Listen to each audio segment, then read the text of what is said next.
காத்திருக்கிறவர்களுக்கு சொல்லுகிறேன், எதிர்பார்த்திருக்கிறவர்களுக்கு சொல்லுகிறேன், கிடைக்காது என்று நம்பிக்கை இழந்தவர்களுக்கு சொல்லுகிறேன், உங்க வாழ்க்கையில கர்த்தர் மதிலை கட்டுவார் என்றால் உங்களுக்குரியதை கர்த்தர் உங்கள் கையிலே கொடுப்பார். சில இடத்துல என்ன பேச விடாம பண்றாருன்னா, என் பக்கம் நியாயம் இருந்தா என் வாய் அடைக்கப்படுதுன்னா கர்த்தர் எனக்கு மதிலை கட்டி இருக்கிறார். எதுக்கு ஏன் இதை செய்யறார்? உனக்கு ஒரு நேசர் உண்டு என்பதை நீ நன்றாய் அறிந்து உணர்ந்து புரிந்து அனுபவிக்கும்படியாக. சிநேகிதனையும் தோழனையும் எனக்கு தூரமாய் விலக்கினீர். எனக்கு அறிமுகமானவர்கள் மறைந்து போனார்கள். பல நேரத்தில் புரியாது, என்னாண்டவர் யாரும் என்கிட்ட பேச மாட்டேங்கிறாங்க, என்ன தடுப்பனே நேற்று வரை நல்லா இருந்தாங்க, என்ன சுத்தி எப்பவுமே 4 பேர் இருந்துட்டே இருந்தாங்க, அதுதான் உனக்கு பிரச்சனையா இருந்துச்சு. இல்லை, என்னை கேட்டுக்கொண்டிருக்கிற அன்பு சகோதர சகோதரி, உங்களுக்கு தேவன் ஆயத்தம் பண்ணின நன்மைகள் ஏராளம் இருக்கிறது, தேவனுடைய ஆசீர்வாதங்கள் ஏராளம் இருக்கிறது. ஆமென். ஒரு விஷயம் கூட கைகளை உயர்த்தி ஹல்லேலூயா. 51வது சங்கீதம், சங்கீதம் 51 அதனுடைய 18வது வசனத்தை வாசிக்க கேட்கலாம். சங்கீதம் 51:18. சீயோனுக்கு உமது பிரியத்தின்படி நன்மை செய்யும் எருசலேமின் மதில்களை கட்டுவீராக. எருசலேமின் மதில்களை கட்டுவீராக. கர்த்தர் நல்லவர். போன மாசம் ரெகுலரா வந்தவங்க ஒருவேளை நினைக்கலாம், இன்னும் இந்த மதிலை கட்டி முடிக்கலையான்னு. கர்த்தர் இந்த வார்த்தையை தான் பேசும்படி நினைவிலே கொண்டு வந்தார்.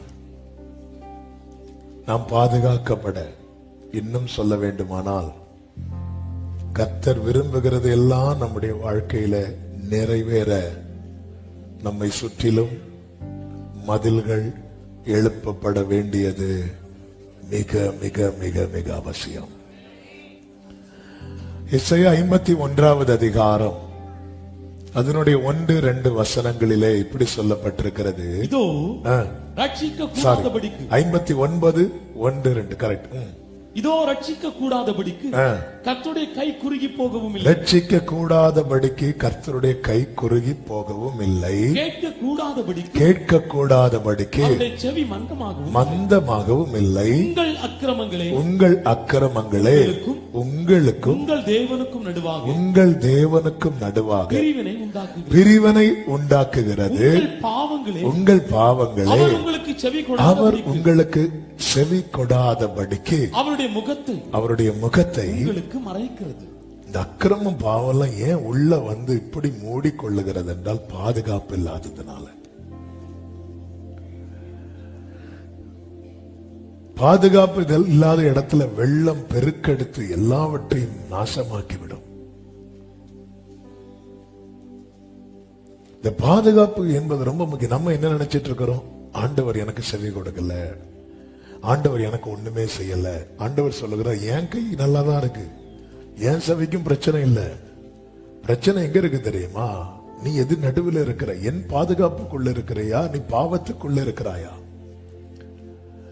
அதுதான் கர்த்தர் சொல்லுகிறார். பாபிலோன் குமாரத்தின் இடத்தில் குடியிருக்கிற சீயோனை, நீ உன்னை விடுவித்துக் கொள், பிற்பாடு மகிமை உண்டாகும் என்று கர்த்தர் சொல்லுகிறார்.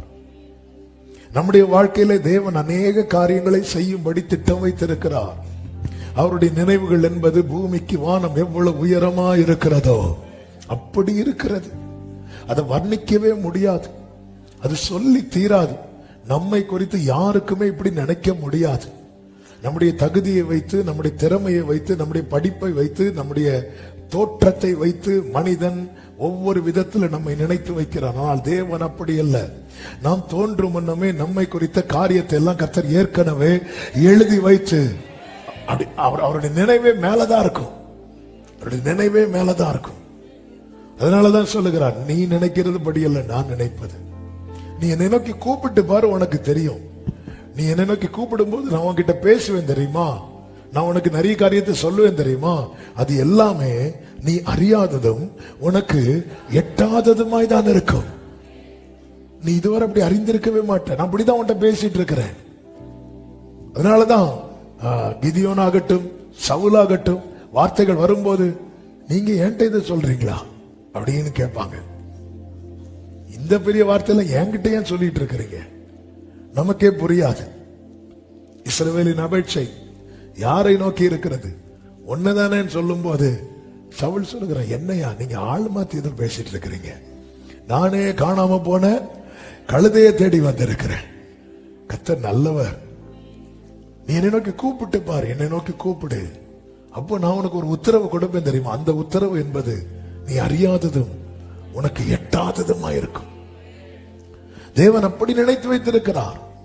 ஆனா அவர் நினைத்தது மாதிரி நம்முடைய வாழ்க்கையில் செய்ய முடியாத அளவுக்கு நம்முடைய வாழ்வின் பாதுகாப்பு மதில்கள் இடிக்கப்பட்டு அந்நியருடைய உட்புகுதல் இருந்து நன்மைகளை எல்லாம் சத்துரு பறித்து கொண்டு போகிறார். எனவேதான் தாவீது ஜெபிக்கிறார், சீயோனுக்கு உமது பிரியத்தின்படி நன்மை செய்யும், எருசலேமின் மதில்களை கட்டுவீராக. கர்த்தர் நம்மோடு கூட பேசுவாராக. அவர் இந்த மதிலை கட்டுவதினால் என்னெல்லாம் உண்டாகும் தெரியுமா? முதலாவது அந்த 6வது வசனத்திலிருந்து 7வது வசனத்தின் முதற் பகுதியை சேர்த்து வாசிக்கலாம். ஆகையால் இதோ நான் உன் வழியை முள்ளுகளினால் அடைப்பேன், அவள் தன் பாதைகளை கண்டுபிடிக்க கூடாதபடிக்கு மதிலை எழுப்புவேன். மதிலை எழுப்புவேன். அவள் தன் நேசர்களை, இந்த வேர்டை கவனிங்க, அவள் தன் நேசர்களை பின்தொடர்ந்தும் அவர்களை சேருவதில்லை, அவர்களை தேடியும் கண்டுபிடிப்பதில்லை. கர்த்தர் இந்த மதிலை எழுப்பும் போது என்ன உண்டாகும் தெரியுமா? முதல்ல நாம் தடுக்கப்படுவோம். சிம்பிளா சொல்லணும்னா நிறைய கான்டாக்ட் கட் ஆகும். அநேகரை நம்மை சேர விட மாட்டார், நம்மையும் சிலரை சேர விட மாட்டார். அவர் எழுப்பின மதில 7 தலைமுறை சுத்தினாலும் விழாது. நல்ல கவனிங்க, சிலரை நம்மை விட்டு விலக்குவார், நம்மை சிலரை விட்டு விலக்குவார். தேவனுடைய செயல்கள் ஆரம்பத்தில் நமக்கு பனிஷ்மெண்ட் போல இருக்கும், ஆனா போக போக தான் தெரியும் என் ஆண்டவர் நல்லவர், அவர் கிருபை என்றும் உள்ளது. உங்க வாழ்க்கையில இப்படிப்பட்ட மதில் தேவை. ஆமேன் சொல்லுங்க பார்க்கலாம். எல்லாரும் சத்தம் ஆமேன் சொல்லுங்க. இந்த மதில் நம்முடைய வாழ்க்கையில தேவை. 88வது சங்கீதம் 18வது வசனத்திலே தாவீது இப்படி சொல்லுகிறான், சிநேகிதனையும் தோழனையும் எனக்கு தூரமாக விலக்கினீர், எனக்கு அறிமுகமானவர்கள் மறைந்து போனார்கள். சிநேகிதரும் தோழரும் எனக்கு விலகி போனார்கள் சொல்லல, நீங்க விலக்கினீங்கப்பா. எனக்கு அறிமுகமானவர்கள் மறைந்துனா அப்படி எடுத்துக்கொள்ளப்படல, வீட்டுல தான் இருப்பாங்க. ஆனா நீங்க போய் கேட்டா இல்லம்பாங்க, நீங்க போய் கேட்டா இல்லம்பாங்க. இல்ல அவருங்க இல்ல. இன்னொருத்தங்க போன் பண்ணா அட்டன் பண்ணுவாங்க, நீங்க போன் பண்ணா நாட் ரீச்சபிள் வரும். அதான் புரியாது, அப்புறம் தான் தெரியும் பிளாக் பண்ணி வச்சிருக்கிறாங்க. சிநேகிதனையும் தோழனையும் எனக்கு தூரமாக விலக்கினீர். 40 வருஷம் மோசே வனாந்தரத்தில் இருந்தார் அல்லவா? அந்த 40 வருஷத்துல மிரியாமோ ஆரோனோ யாராவது தேடி வந்தாங்களா? இல்ல, வரவிடல. கர்த்தர் ஆரோன்ட்ட பேசி போக வைக்கிறார். உன் வாழ்க்கையிலே கர்த்தர் மதிலை கட்டி எழுப்பும் போது சில கான்டாக்ட் கட் ஆகும், சில கான்டாக்ட் கட் ஆகும். எதுக்கு ஏதை செய்கிறார்? உனக்கு ஒரு நேசர் உண்டு என்பதை நீ நன்றாய் அறிந்து உணர்ந்து புரிந்து அனுபவிக்கும்படியாக. சிநேகிதனையும் தோழனையும் எனக்கு தூரமாய் விலக்கினீர், எனக்கு அறிமுகமானவர்கள் மறைந்து போனார்கள். பல நேரத்தில் புரியாது, என்னாண்டவர் யாரும் என்கிட்ட பேச மாட்டேங்கிறாங்க. என்ன தகப்பனே, நேத்து வரை நல்லா இருந்தாங்க, என்ன சுத்தி எப்பவுமே 4 பேர் இருந்துட்டே இருந்தாங்க, அதுதான் உனக்கு பிரச்சனையா இருந்துச்சு. நீ அவர்களை நேசர்களாக்கி கொண்டாய். உனக்கு காலையில எழும்புறதுல இருந்து நைட்டு தூங்குறது வரை அவங்க தான், அந்த 4 பேர் தான், அந்த 5 பேர் தான், அந்த 10 பேர் தான். இந்த கூட்டத்தில் நீ யார மறந்த தெரியுமா? இப்படி ஒரு வாழ்வை தந்த அந்த மெய்யான நேசரை நீ மறந்து விட்டாய். ஹல்லேலூயா. ஆண்டவர் பார்த்தார், விட்டுற வேண்டியதானே. அவருக்கு வேற ஜனம் இல்லையா? அவரால் வேறொன்றை உருவாக்க முடியாதா? அப்படி விட மாட்டார். ஏனென்றால் அவர் கொடுத்த கிரயம் அதிகம். சாஸ்திரிகள் நட்சத்திரத்தை கண்டு இயேசுவை பணிந்து கொள்ள பெத்லகேமுக்கு வரும்போது அரண்மனைக்குள்ளே போய் ஏரோதின் இடத்துல விஷயத்தை சொல்லிட்டாங்க. விஷயத்தை சொல்லிட்டு திரும்பி வந்து இயேசுவை வீட்டிலே இயேசுவை கண்டு பணிந்து கொண்டு திரும்பி போகும்போது கர்த்தர் மதில கட்டிட்டார். இயேசுவை விசிட் பண்றவங்களுக்கு மதில் உண்டு. மதில கட்டிட்டார். வான் பண்றார், போகாத, அவங்கிட்ட போகாத, ஏரோது கான்டாக்ட் உனக்கு வேண்டாம். ஆண்டவரே, கிங் ஆண்டவரே, நீ போ, முதல் கத்தி உன் மேலதான். என்ன பண்ணிட்டு வந்தேன்னு கேட்பான். நாங்க இயேசுவை பார்த்தோம்போ. அடுத்து என்ன பண்ணேன்னு கேட்பான். நாங்க வர்ஷிப் பண்ணோம்போ. அதோட உன் கதை முடியும். போகாத, அந்த கான்டாக்ட் வேண்டாம். ஆண்டவரை இந்த பட்டணத்துக்கு அவர் ராஜா, ஆண்டவரை வேண்டாம். மதில கட்டிட்டாரு, மதில கட்டிட்டாரு. திருப்பி போ, திருப்பி போ. ஆமென். ஆண்டவர் சில மதிலை கட்ட விரும்புகிறார். ஹல்லேலூயா. உன்னுடைய ஆராதனை அர்த்தம் உள்ளதாக வேண்டுமானால், உன்னுடைய ஜீவியம் அர்த்தம் உள்ளதாக வேண்டுமானால், உன் வாழ்க்கையில கர்த்தர் சில மதிலை கட்ட விரும்புகிறார். இப்ப ஆண்டவர் கேட்கிறார், மதில் கட்டவான்னு கேட்கிறார். எத்தனை பேர் கட்டுங்கப்பான்னு சொல்றீங்க? ஆமென். சிலருக்கு பக்கு பக்குன்னு இருக்கு. ஹல்லேலூயா. ஆமென். ஹல்லேலூயா. நல்லா புரிஞ்சுக்கோங்க. ஏன் ஆண்டவர் இதை செய்யறார் தெரியுமா? கர்த்தர் தந்ததை இன்னொரு ஆள் தந்ததா நம்ம சொல்லும் போது அந்த இடத்துல கர்த்தரால தாங்க முடியாது. எனவேதான் ஓசியா 2:12 சொல்லப்பட்டிருக்கிறது, என் நேசர்கள் எனக்கு கொடுத்த பணயம் என்று அவள் சொன்ன அவளுடைய திராட்சை செடிகளையும் அவளுடைய அத்தி மரங்களையும் நான் பாழாக்கி அவைகளை காடாய் போக பண்ணுவேன். பாத்தீங்களா? கர்த்தர் தந்தத இது இன்னார் தந்தது அன்னார் தந்ததுன்னு சொன்னா கர்த்தருடைய கை அதற்கு அகைன்ஸ்டா இருக்கும். ஏன் அநேகருக்கு ஆரம்பம் நன்றா இருந்து அதன் பிறகு சொல்லிக்க முடியாமல் போனதற்கு காரணம் என்ன தெரியுமா?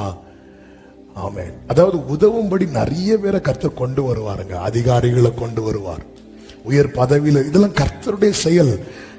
அதான் கர்த்தருடைய செயலை பார்க்கணும். ஆண்டவரே, நீங்க தானப்பா ஃபேவர் பண்றீங்க.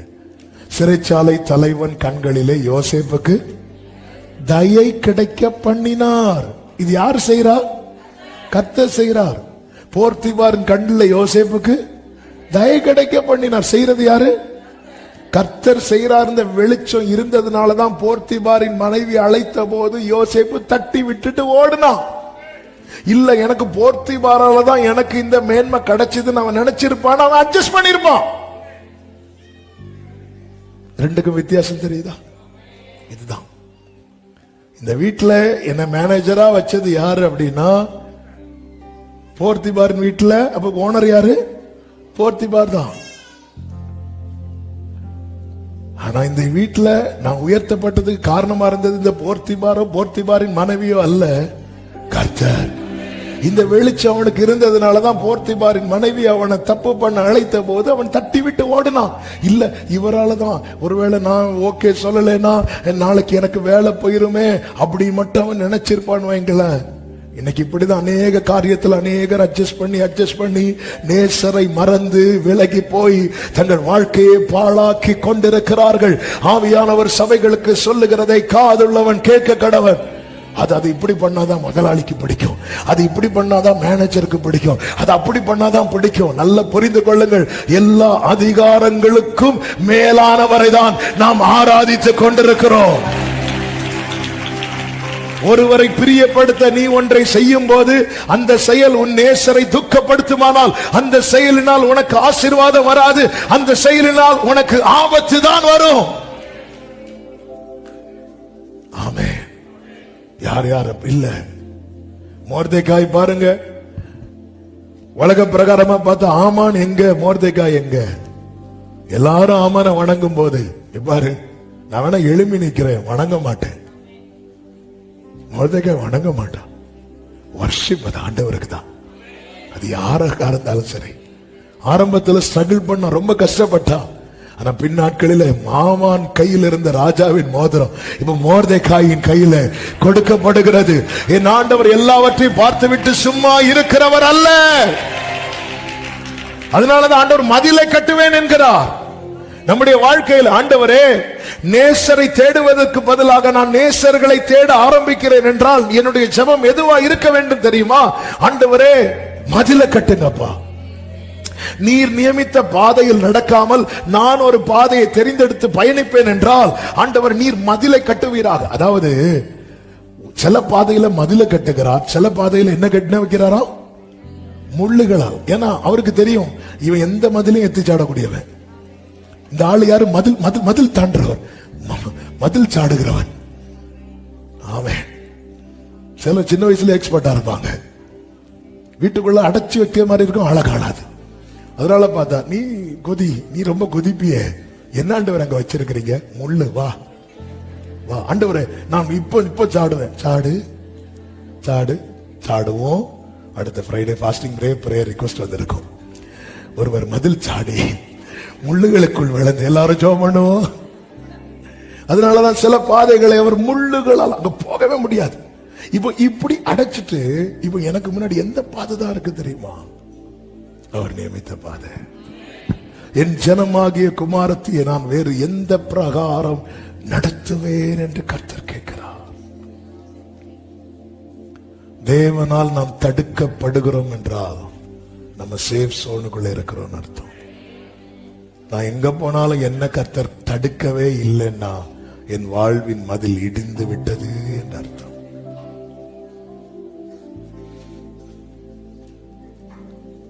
ஆண்டவரே மதில கட்டுங்க. ஹல்லேலூயா. எங்கு செல்ல வேண்டும் வழி நடத்தும்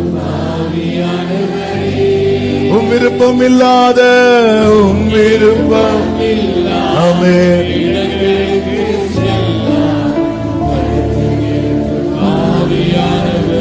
எசேக்கியேல் இடத்திலே கர்த்தர் பேசுகிறார். எசேக்கியேலை காலுண்டி நிற்க வைத்து வார்த்தையினால் அவன் குடலை நிரப்ப வைத்து அவன் மேல் இருக்கிற அழைப்பு, அவனுக்கு கர்த்தர் கொடுத்த எல்லாவற்றையும் தெரியப்படுத்தி விட்டு இப்பொழுது கர்த்தர் சொல்லுகிறார்.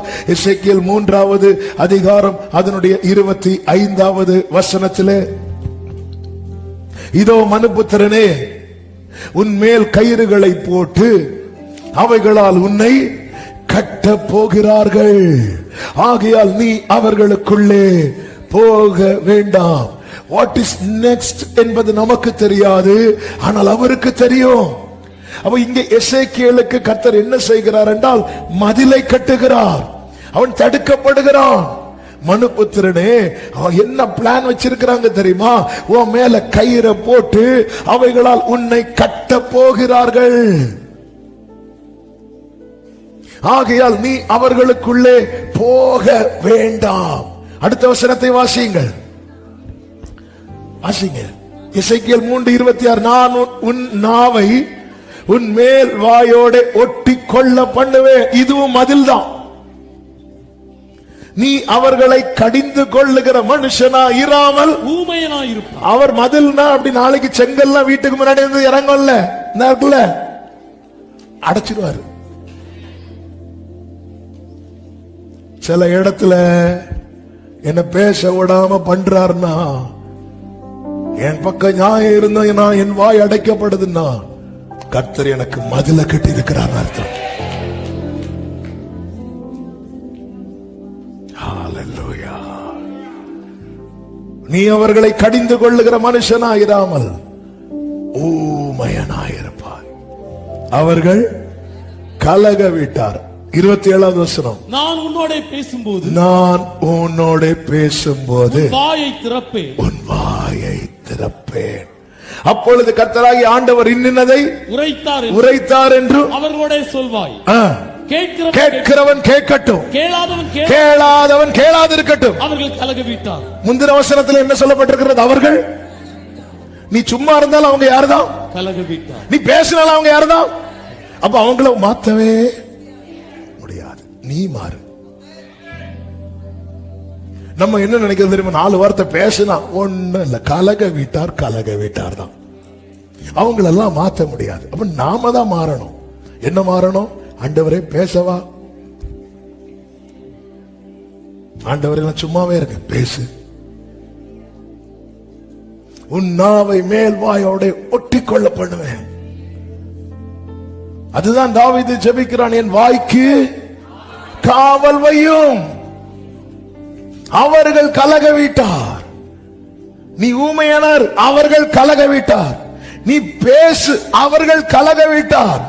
இந்த இடத்துல அப்படி போக்கஸ் யார் மேல இருக்கு தெரியுமா? கலக வீட்டார் மேல அல்ல, அவருடையவன் மேல.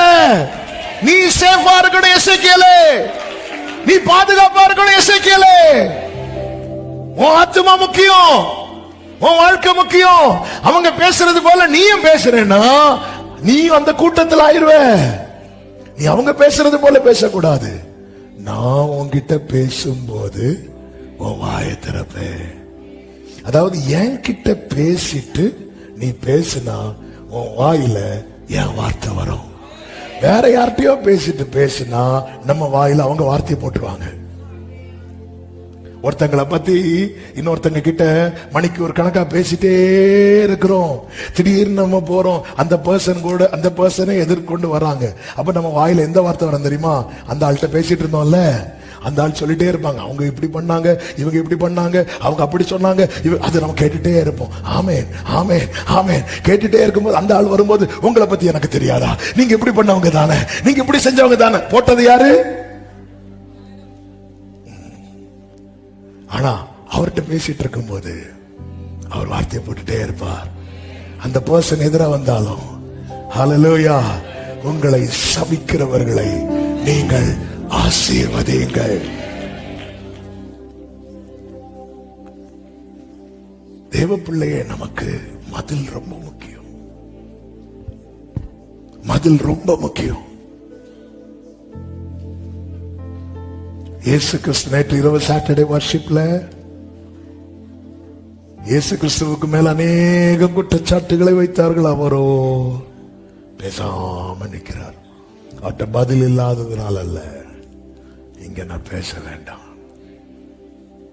அப்பா சிக்னல் கொடுத்துப்பா, நீ சும்மா இரு, நீ சும்மா இரு. ஒரு குற்றம் செய்யாதவர் மேலேயே அநேக குற்றச்சாட்டுகளை சூழ்ந்திருக்கிறவர்கள் வைப்பார்கள் என்றால் நாம் எல்லாம் எம்மாத்திரம். மதில்.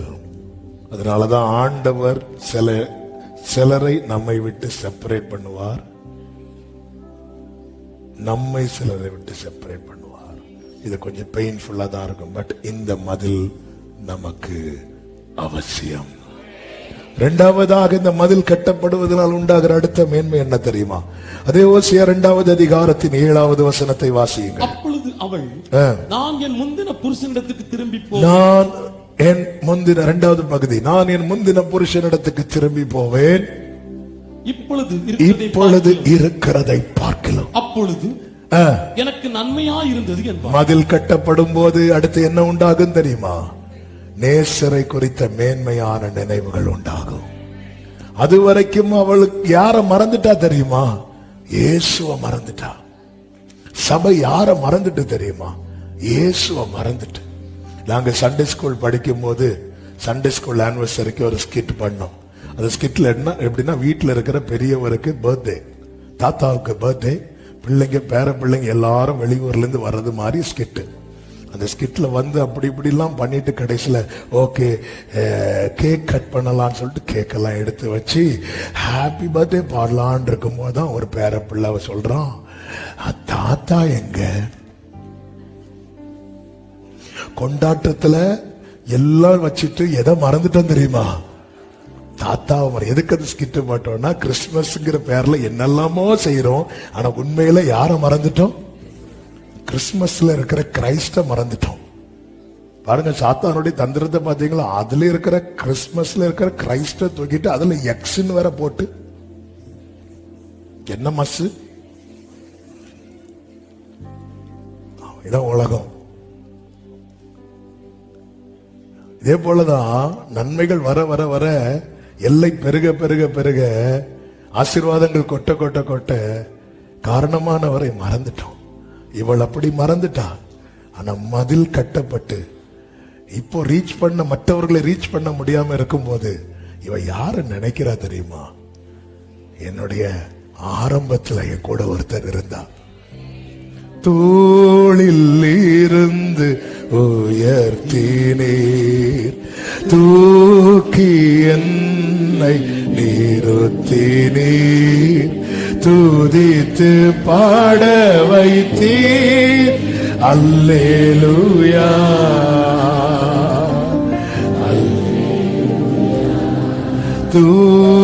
தோளிலிருந்து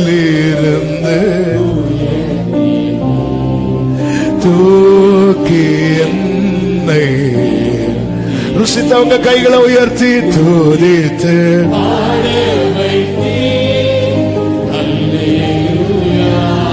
ஆமென்.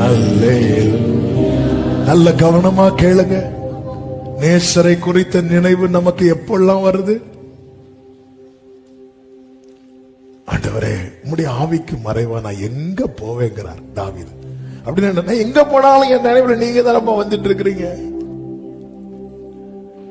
சரி கொஞ்சம் ஒதுங்கி இருப்போம். சும்மா சும்மா வந்து டார்ச்சர் பண்ணிட்டு இருக்கிறார் நினைவுல. ஒதுங்க முடியல. நான் பாதாளத்துல படுக்கை போட்டாலும் அங்கே உமது கை என்ன பிடிக்கும். சுலேமியால் சொல்றா, நீங்க அவர்கிட்ட போய் சொல்லுங்க, நான் நேசத்தால் சோகம் அடைந்திருக்கிறேன். Love sick, love sick. இயேசுவின் மேல இருக்கிற அன்புனால சிக்கா இருக்கிறோமா? நமக்கு சிக்கானாலதான் எல்லா லவ்வும் வருது. ஆண்டவரே என்ன மட்டும் எழுப்பி விடுவீர்னா நான் அப்படி செய்வேன். வேண்டாம் கடை நமக்கு. அதாவது நம்ம 4 பேர் ஒதுக்கி தள்ளும் போதுதான் இயேசுவே ஆண்டவர் பாப்பார். பாடாத, இந்த உலகை வெறுத்து உம்மோடு இணைந்திட. ஏன் வீட்டுல சண்டை ஏதோ சொல்லி ஆளுது. இங்க வந்தோன்னு எனக்கு ஆண்டவரே உண்மை விட்டா. திரும்பி வீட்டுக்கு போகும்போது மகளே வா, மருமகளே வா, மகனே வா, மருமகனே வானதும் நேசரை காணும். நேசரங்க ஆண்டவரே அடுத்த வருஷம் பார்ப்போம். பாய்.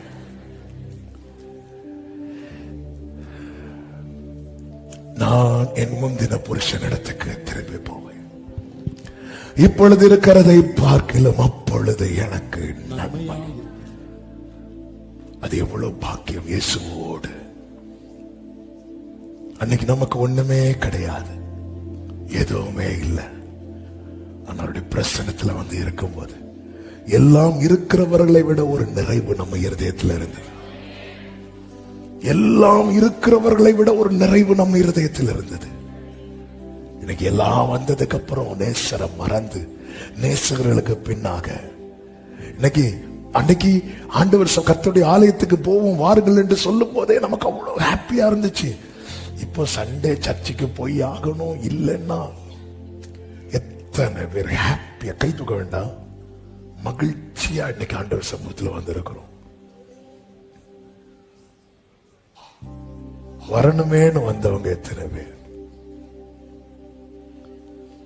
அவன் நினைக்கிறான். அதுதான் தாவீது சொல்லுகிறான், பூர்வ நாட்களை நினைக்கிறேன், உம்முடைய அதிசயங்களை தியானிக்கிறேன். அந்த பூர்வ நாட்களை நினைக்கிறேன். எது தாவீது? அந்த காட்டுல இருந்ததா? ஆமா ஆமா. அந்த மரண இருளின் பள்ளத்தாக்குல இருந்ததா? ஆமா. அதையும் போட்டு நினைச்சிட்டு இருக்கிறேன். தேவரீர் என்னோடு கூட இருந்து அந்த டைம் அவருடைய கோலும் அவருடைய தடியும் என்னை தேட்டினது. என் வாழ்க்கையில இயேசுவை குறித்த நினைவு இல்லைன்னா என் வாழ்க்கையில மதில் இல்லை என்று அர்த்தம். அந்த மதில் கட்டப்படுமானால் அவரை பத்தி தான். அவர் மட்டும் இருந்திருந்தா இரவெல்லாம் பகலெல்லாம் இதயம்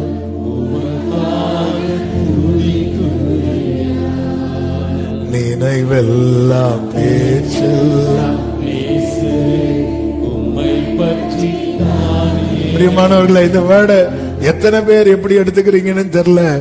ஒரு நாளைக்கு எத்தனை தடவை இயேசுவை நினைக்கிறோம். ஒரு நாளைக்கு 24 மணி நேரத்துல 4 மணிக்கு ஒரு தூங்குறோம், 6 மணிக்கு ஒரு தூங்குறோம், 8 மணிக்கு ஒரு தூங்குறோம், சிலர் 12 மணிக்கு ஒரு தூங்குறாங்க. கர்த்தர் அவர்களை ஆசீர்வதிக்கட்டும். எழும்பி செய்யும் போது, செயல்படும் போது நம்ம நினைவுல நிறைய நபர்கள் கிராஸ் ஆவாங்க. நிறைய பேர் நமக்கு பிடிச்சவங்க நம்ம நினைவுல வருவாங்க, பிடிக்காதவங்க அடிக்கடி வருவாங்க. கனவுல ஃபுல்லா அவங்க தான் வந்து நிப்பாங்க. நாளைக்கு மேனேஜர்கிட்ட இந்த ஃபைலை வைக்கணுமா, மேனேஜர் கனவுல வந்து நிப்பாரு. இன்னைக்கே ஃபைலை வாங்கிட்டு போறதுக்கு. சரி, நம்ம நினைவுல நிறைய பேர் வந்து போவாங்க. அப்படி நம்ம நினைவில் அதிகமாய் நம்முடைய நினைவுகள் தேடுகிற நபர் யார்? சில கேட்பாங்கல்ல, இப்படி இருக்கும்போது நீங்க என்ன நினைச்சீங்களா? நம்ம சொல்ற பெரிய பொய் அதான். ஆமா, உங்களை மறக்க முடியுமா? நம்ம நினைவில் அடிக்கடி ஜீசஸ் வராரா? ஏன் வரல தெரியுமா? நம்ம இயேசுவுக்கு உள்ள ஸ்தானம் கொடுக்க தவறிவிட்டோம். என் ஜனமாகிய குமாரத்தை நான் வேறு எந்த பிரகாரம் நடத்துவேன் என்று கர்த்தர் கேட்கிறார். நம்ம நினைவில் அதிகமாய் அதாவது நம்முடைய நினைவுகள். இந்த கூகுள்ல அடிக்கடி ரிப்போர்ட் போடுவாங்க, அதிகம் தேடப்பட்ட நபர் அப்படின்னு போடுவாங்க.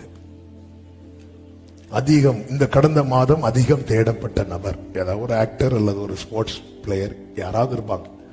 இவங்க தான் அதிகமா நிறைய பேர் சர்ச் பண்ணி பார்ப்பாங்க அந்த பர்சனை. பரலோக லிஸ்ட் எடுக்கும்போது நம்முடைய வாழ்க்கையை குறித்து சொல்லும் போது, இவன் அல்லது இவள் ஒரு நாளைக்கு அதிகமா தேடுறது யார தெரியுமா? இயேசுவே. அப்படிங்கிற நிலைமைக்கு வந்துட்டா நம்முடைய வாழ்க்கை ரொம்ப சேஃப் சோனுக்குள்ள போயிரும். ஆமென் சொல்லுங்க பார்க்கலாம். மூன்றாவது, இந்த மதில் கட்டப்படுவதனால் உண்டாகிற மூன்றாவது அனுபவம் 14வது வசனத்தை வாசியுங்கள். ஆயினும் இதோ நான் அவளுக்கு நயம் காட்டி அவளை வனாந்தரத்தில் அழைத்துக் கொண்டு போய் அவளோட பட்சமாய் பேசி. இப்ப கேட்டிருக்கலாம், இதுக்கு முன்னாடியே நயம் காட்டி இருக்கலாம். ஆண்டவரே காட்டினார், இவளுக்கு பார்க்க முடியல. ஏன்னா நிறைய பேர் நயம் காட்டிட்டு இருக்கிறாங்க. இப்போ காட்டக்கூடிய ஒருத்தரும் இல்ல. இவர் என்ன காட்டினாலும் இவ போவா. நேத்தும் அவர் நயம் காட்டினார், மகளேன்னு கூப்பிட்டார். கூப்பிடும் போது அந்த தெருவில் இருந்து இன்னொரு ஆள் டார்லிங்னு கூப்பிட்டாச்சு. உடனே டார்லிங் பின்னாடி போயாச்சு. இப்ப மதில கட்டியாச்சு, டார்லிங்கையும் காணோம், ஒரு லிங்கையும் காணோம். இப்ப திருப்பி அவர் கூப்பிடுறாரு, மகளே. திருப்பி வாரா. உண்மையிலே அவர் பயங்காட்டி கூப்பிட்டு இருக்கலாம், ஒழுங்கு மரியாதை வந்துரு, இல்ல பயங்காட்டி கூப்பிட்டுருக்கலாம். இல்ல, நயங்காட்டி தான் கூப்பிட்டார்.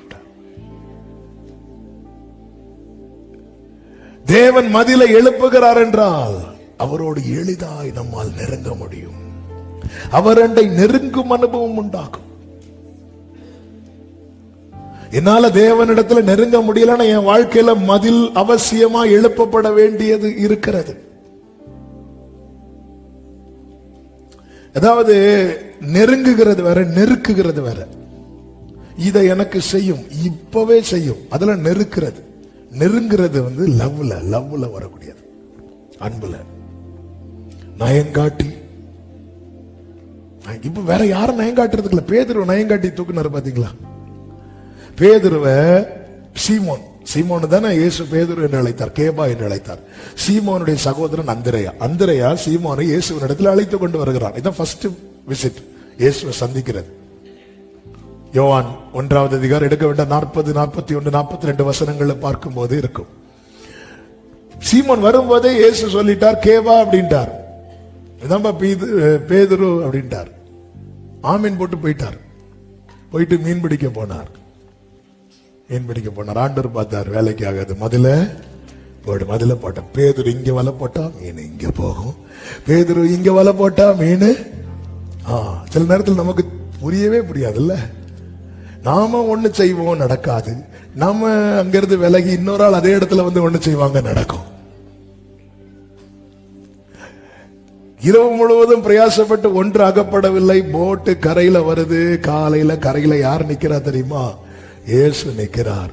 என்ன சொல்லி இருக்கலாம்? பேதுரு, இனியாவது வா சொல்லி இருக்கலாம். இல்ல, நேரா போறார். பேதுரு, உன் போட்ல கொஞ்சம் உட்காரட்டுமா? உட்காருங்க ஆண்டவரே. கொஞ்சம் தள்ளுவியா? கொஞ்சம் தள்ளுற. அப்படி ஆழத்துக்கு கொண்டு போவியா? ஆழத்துக்கு கொண்டு போயாச்சு. அந்த வலைய போடு. இன்டைரக்டா கூட ஆனாலும் அன்னைக்கே நீ வந்திருந்தேன்னா சொல்லல. என் ஆண்டவர் நயங்காட்டி அழைக்கிறவர். வலைய போடுன்னு சொல்லும் போது பேதுரு சொல்ற, இரவு முழுவதும் பிரயாசப்பட்டு ஒன்றும் அகப்படவில்லை. இப்ப வேற வழியில போட்டுதான் ஆகணும். ஏன்னா அவன்கிட்ட பேசுறதுக்கு இப்ப ஒருத்தர் தான் உண்டு. கூட்டாளிகள்ல வேற போட்ல இருக்கிறாங்க. ஏன்னா பேதுரு போட்ல ஒண்ணுமே இல்ல. உன் போட்ல ஒண்ணு இல்லைன்னா உன் ஃப்ரெண்ட்ஸ் எல்லாம் இன்னொரு ஃப்ரெண்டு வீட்டுல இருப்பாங்க. ஆமே. பேதுரு வலைய போட்டு அள்ளி எடுக்க வைத்து எல்லாம் நிறைவா இருக்கும்போது பேதுருவா அப்படின்ட்டார். என்ன ஆண்டவருங்க அவரு. எதற்குமே உதவாத என்னை தேடி வந்து எட்டாத உயரத்திலே நயங்காட்டி அழைத்து பட்சமாய் பேசுகிறார். இந்த மதில் எழுப்புறதுனால இன்னும் 2 காரியத்தை சொல்லி செபிக்க விரும்புகிறேன். 4வதாக என்ன செய்கிறார் தெரியுமா? 15வது வசனம். அவ்விடத்திலிருந்து அவளுக்கு அவளுடைய பட்சத்தோட்டங்களையும் நம்பிக்கையின் வாசலாக ஆகோரின் பள்ளத்தாக்கையும் கொடுப்பேன். உனக்குரியது உனக்கு கிடைக்கணும்னா உன்னை சுத்தி மதில் இருக்கணும். அவ்விடத்திலிருந்து அவளுக்கு அவளுடைய திராட்சை தோட்டங்களை கொடுப்பேன். ஒரு குழந்தை பிறக்கிறதுக்கு முன்னாடியே வீட்டுல சொத்து உள்ளவங்க எல்லாம் சொல்லுவாங்க, இந்த வீடு இந்த பிள்ளைக்கு தான், இந்த நிலம் இந்த பிள்ளைக்கு தான், எல்லாம் ரைட்டு தான்.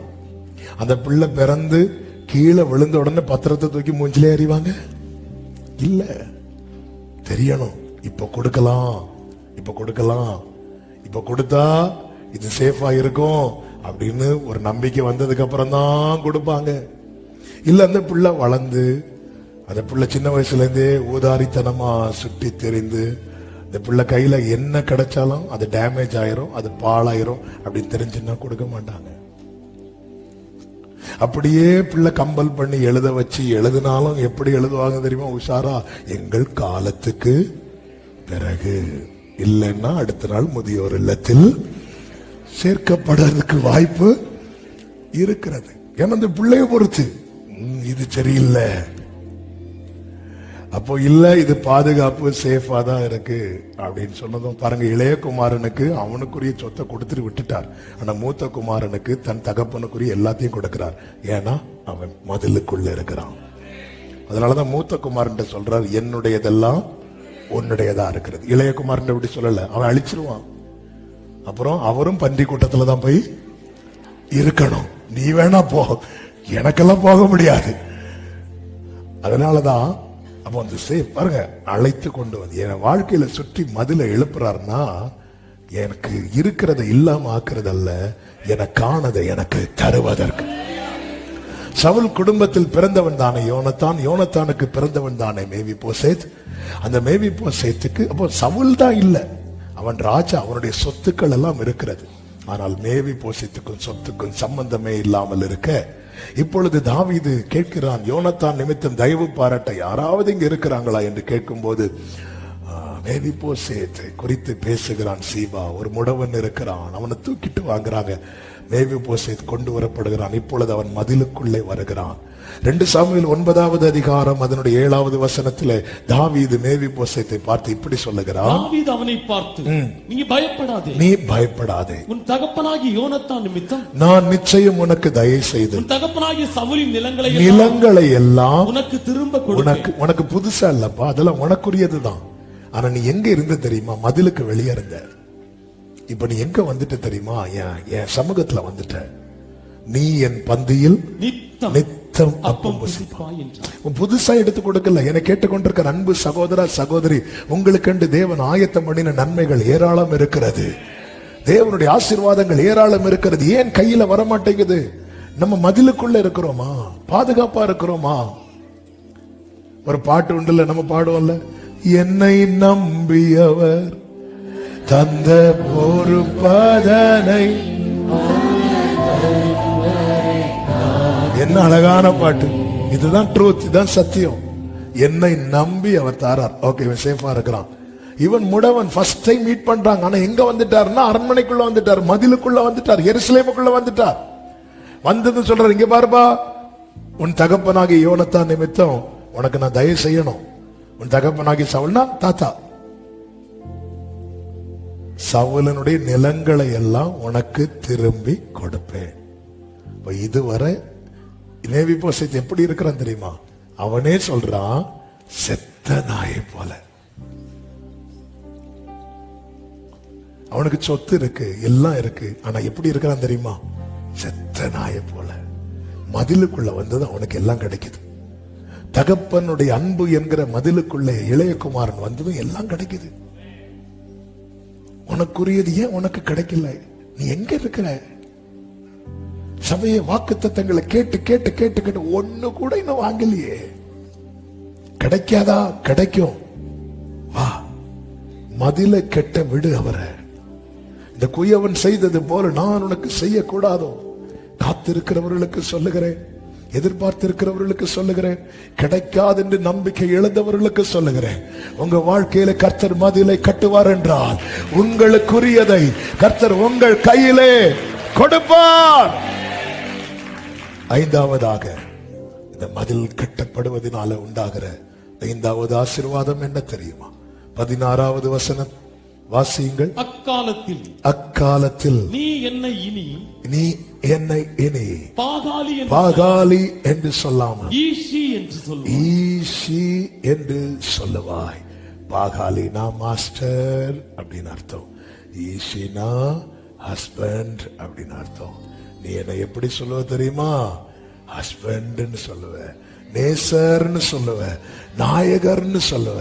என்ன இதன் அர்த்தம்? உன் வாழ்க்கையிலே கர்த்தர் மதிலை கட்டும் போது அவரோடு இருக்கிற உறவின் ஆழம் அதிகமாகும், அதிகமாகும். இந்த உறவு மேன்மையான உறவு, இந்த உறவு மகிமையான உறவு. இந்த உறவை அழைத்து போகதான் அந்த மணவாளனாகிய கிறிஸ்து மீண்டும் வர போகிறார். வெளிப்படுத்தின விசேஷம் 19வது அதிகாரம் 7, 8, 9 வசனங்களிலே இப்படி சொல்லப்பட்டிருக்கிறது. அந்த வசனங்களை வாசியுங்கள். நாம் சந்தோஷப்பட்டு களிகூர்ந்து அவருக்கு துதி செலுத்த கடவோம். ஆட்டுக்குட்டியானவருடைய கல்யாணம் வந்தது. அவருடைய மனைவி தன்னை எப்படி ஆயத்தம் பண்ணினாள்? இதோ அவள் என்னை பார்த்து என்ன சொல்லுகிறாள் தெரியுமா? ஈசி அப்படிங்கிறாள். நல்ல கவனிங்க. இளையகுமாரன் வெளியே நிக்கிறது வரைக்கும் அவன் என்ன சொல்லிட்டு இருந்தான் தெரியுமா? உங்க வேலைக்காரர்களில் ஒரு ஆளா இருப்பதுக்கு கூட. அப்ப அவன் யாராதான் மைண்ட்ல செட் பண்ணிட்டு வாரான்? வேலைக்காரனா. ஏன்? வெளியே இருக்கிறான். பிள்ளைதான். பிள்ளையா இருந்தாலும் நீ பாவத்துல இருக்கிறது வரைக்கும் ஒன்னால அப்படி நினைக்க கூட முடியாது. இதுதான் ட்ரூத். சும்மா கூட்டத்துல நம்ம நேசர் மணவாளன் சொல்லுவோம். மனதார அப்படி சொல்லணும்னா அதுக்கு ஆழமான உறவு வேணும், ஆழமான உறவு வேணும். எத்தனை குடும்பங்களில் பெயரளவுல மட்டும் உறவுகள் இருக்கு. பெயரளவுல பேருக்கு ஒரு ஹஸ்பண்ட், பேருக்கு ஒரு மனைவி, பேருக்கு எல்லாம் பேருக்கு. ஏன்னா ஆழமான அந்த உறவு இல்ல. அவருடையவன் அவருடையவள் என்று சொல்லிக் கொள்ளுகிறோம், ஆனா ஆழமான உறவு இல்லை. ஏன்னா நமக்கு மனசுல பல நேசர்கள் ஓடிக்கொண்டிருக்கிறார்கள் அல்லவா? ஆண்டவர் அடைக்கிறார். நான் காட்டி இழுத்து கொண்டு வந்து பட்சமாய் பேசி அவ்விடத்தில் அவளுக்குரியதை கொடுக்கும் போதுதான் அந்த ரியல் லவ், அந்த மெய்யான தெய்வீக அன்பை இவன் பார்க்கிறா. பார்த்ததும் சொல்றா, மை ஹஸ்பண்ட் அப்படிங்கிறா. வேதம் சொல்லுகிறது அதே 2:17 பாகால்களுடைய நாமங்களை அவள் வாயிலிருந்து அற்றுப்போக பண்ணுவேன். இனி அவைகளின் பெயரை சொல்லி அவைகளை நினைக்கிற நினைப்பும் இல்லாமற் போகும். இனி அவைகளின் பெயரை சொல்லி நினைக்கிற நினைப்பும் அநேகர் திரும்ப திரும்ப விழுறதுக்கு காரணம் பலவிதமான நினைவுகள். தேவனோடு உள்ள உறவு ஸ்ட்ராங் ஆயிட்டுன்னா தேவையில்லாத நினைவெல்லாம் கிளியர் ஆயிரும். ஆண்டவர் சொல்லுகிறார் 19-20 வசனங்கள், நித்திய விவாகத்துக்கென்று உன்னை எனக்கு நியமித்துக் கொள்வேன். நீதியும் நியாயமும் கிருபையும் உருக்க இரக்கமுமாய் உன்னை எனக்கு நியமித்துக் கொள்வேன். கைகளை உயர்த்தி ஆமென் சொல்லுங்க பார்க்கலாம். அடுத்த வார்த்தையில சொல்றாரு, உண்மையாய் உன்னை எனக்கு நியமித்துக் கொள்வேன். ஏங்க அவர் என்னைக்குங்க போய் சொல்லி இருக்கிறாரு, ஆனாலும் சொல்லிட்டு சொல்றாரு, ஏய் உண்மையா. இதுதான் ஆட்டுக்குட்டியானவருடைய கல்யாணம். அவருடைய தோழர்களாகிய ஆபிரகாம், ஈசாக்கு, யாக்கோபு முதல் யோவான் ஸ்நானன் வரை பக்கத்தில் நின்று பார்க்கிறாங்க. யார் இந்த மணவாட்டி, யார் இவள்? பார்க்கும் போதுதான் இவர் நேசர் என்று சொல்லிக் கொண்டு வனாந்திரத்தில் தன் நேசர் மேல் சாய்ந்து கொண்டு வருகிறாள். என கேட்டுக்கொண்டிருக்கிற அன்பு சகோதரா சகோதரி, நம்மை தேவன் அழைத்தது ஒரு நாள் சந்தோஷத்திற்கு அல்ல, நித்திய மகிழ்ச்சிக்கென்று, நித்திய விவாகத்துக்கென்று, நித்திய வாழ்வுக்கென்று அழைத்திருக்கிறார். எனவே ஒரு தேவ பிள்ளை வாழ்க்கையில என்ன கேட்கணும் தெரியுமா? மதில கட்டுங்கப்பா, மதில கட்டுங்கப்பா.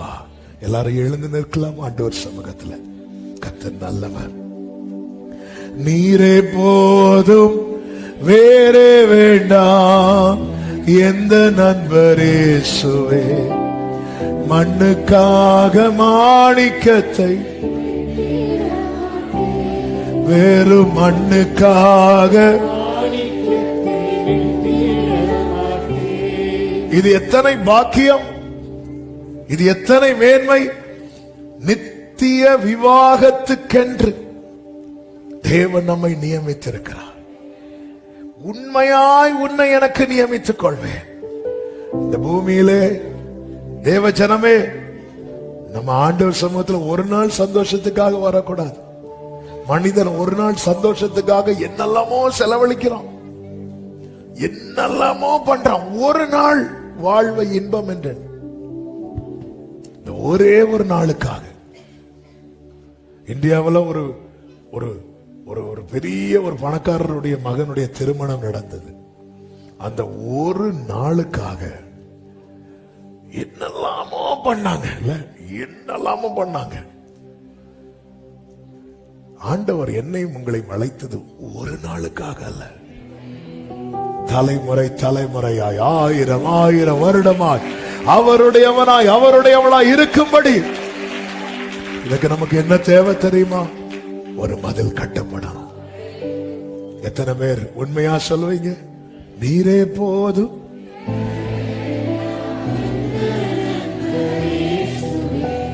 மண்ணுக்காக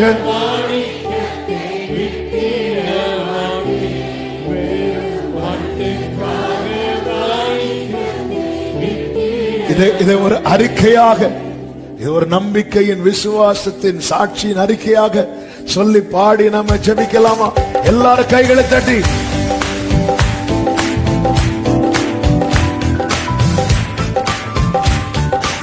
ஆமென். இயேசுவை போல அழகுள்ளோ ஆமென் இதுவரை கண்டதில்லை.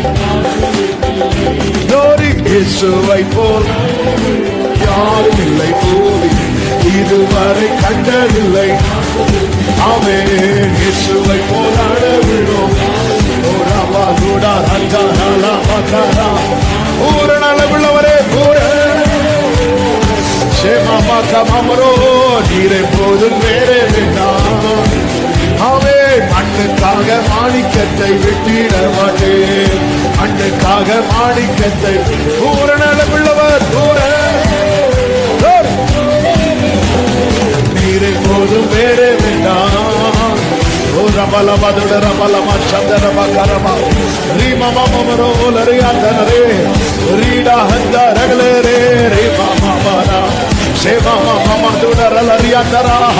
எருசலேமின் மதில்களை கட்டுவீராக, எருசலேமின் மதில்களை கட்டுவீராக. ஓ எருசலேமின் மதில்களை கட்டுவீராக. உம்முடைய ஜனங்கள் நித்திய விவாகத்துக்கென்று நியமிக்கப்பட்டவர்களாக காணப்பட எருசலேம் மதில்களை கட்டுவீராக, கட்டுவீராக, கட்டுவீராக, கட்டுவீராக, கட்டுவீராக, கட்டுவீராக.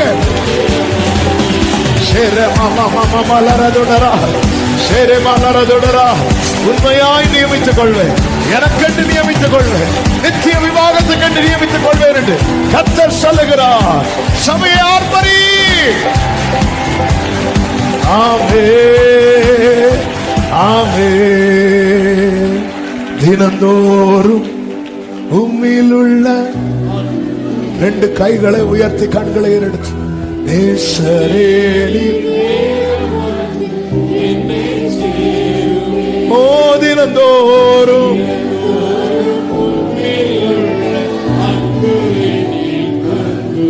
நேசரே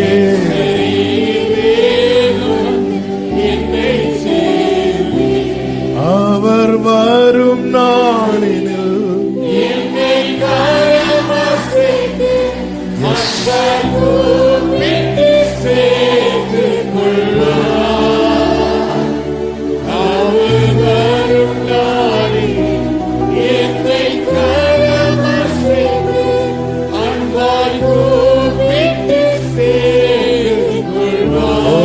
சமூகமதில் அங்கே பாடி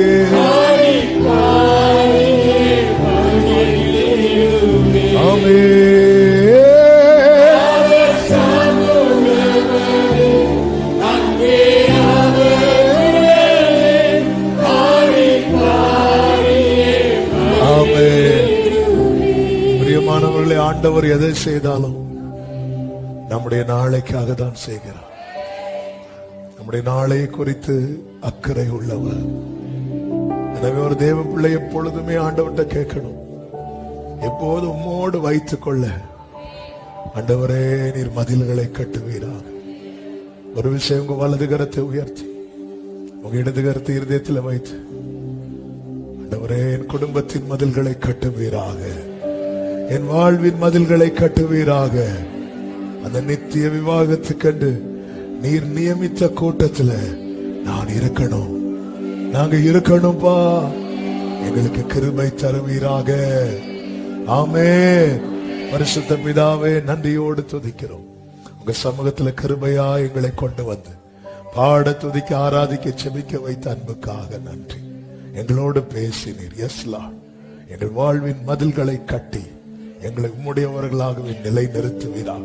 ஒவ்வொருவருக்கும் அப்படியே செய்து ஆண்டவர் இவர்களுக்குரிய நன்மை அவர்கள் பெற்றுக்கொண்டு உமக்கென்று வாழ கர்த்தர் அனுக்கிரகம் செய்யும். ஒவ்வொருவரை கண்மணி போல காத்துக்கொள்ளும், போக்கில வரத்தில் காத்துக்கொள்ளும், எல்லா தீங்குக்கு பொல்லாப்புக்கு விலக்கி மறைத்து காத்துக்கொள்ளும். இந்த இயற்கை மாற்றத்தினால் அநேகர் பலவீனத்தோடு இருக்கிறார்கள்.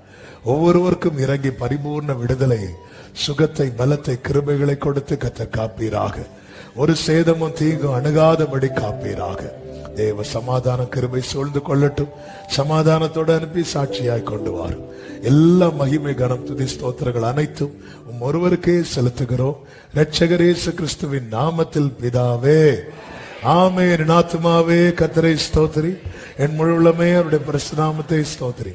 என் ஆத்துமாவே கர்த்தரை ஸ்தோத்திரி, கர்த்தர் செய்த சகல உபகாரங்களை மறவாதே. ஆமென். நம்முடைய கர்த்தராகிய இயேசு கிறிஸ்துவின் கிருபையும், பிதாவாகிய தேவனுடைய அன்பும், பரிசுத்த ஆவியானவருடைய ஐக்கியமும் சிநேகமும் பாதுகாவலும் நம் அனைவரோடும் எல்லா பரிசுத்தவான்களோடு கூட கர்த்தருடைய வருகை மட்டும் தங்கியிருப்பதாக. ஆமென். ஹல்லேலூயா. God bless you. கர்த்தர் உங்களை ஆசீர்வதிப்பாராக. ஆமென்.